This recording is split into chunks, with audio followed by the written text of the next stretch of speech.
নমস্কার।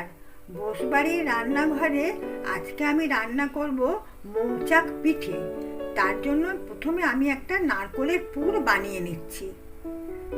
কড়াতে চিনি দিয়ে দিয়েছি, তার মধ্যে নারকেলটা দিয়ে দিচ্ছি।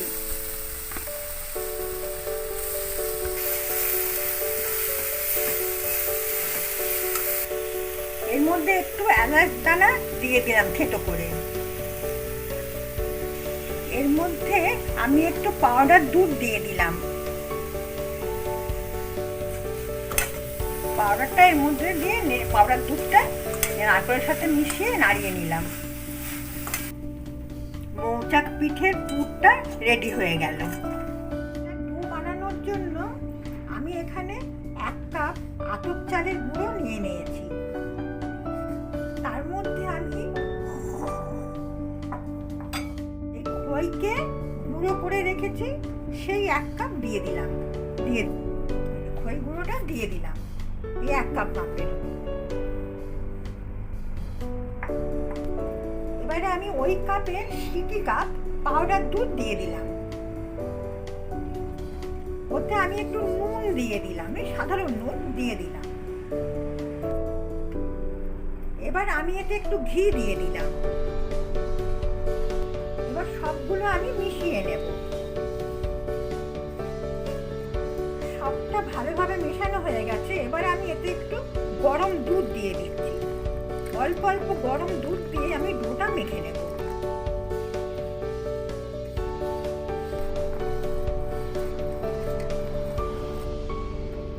ডোটা এইরকম হবে, দেখুন এরকম হবে। এবার এর থেকে লেচি কেটে কেটে করে নেব। আমি এরকম লেচি কেটে এরকম করে বানিয়ে নিচ্ছি।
সবগুলো এইভাবে বানিয়ে নিয়েছি।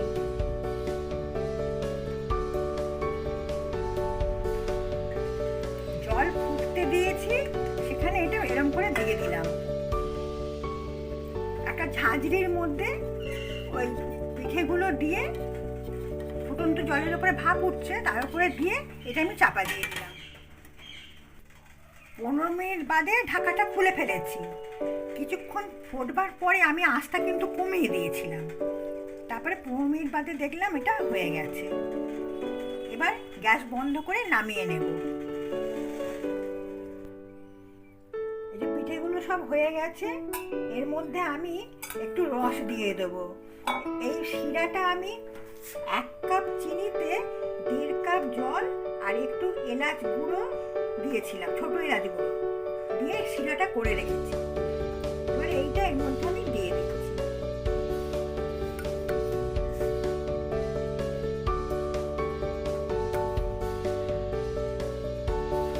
আমি যখন ডোটা বানিয়েছি, ওই চালের গুঁড়োর মিশ্রণের সাথে ফুটন্ত দুধ দিয়ে মেখেছি। মেখে 15 মিনিট মতো রেস্টে রেখে দিয়েছিলাম, তারপরে পিঠেগুলো বানিয়েছি।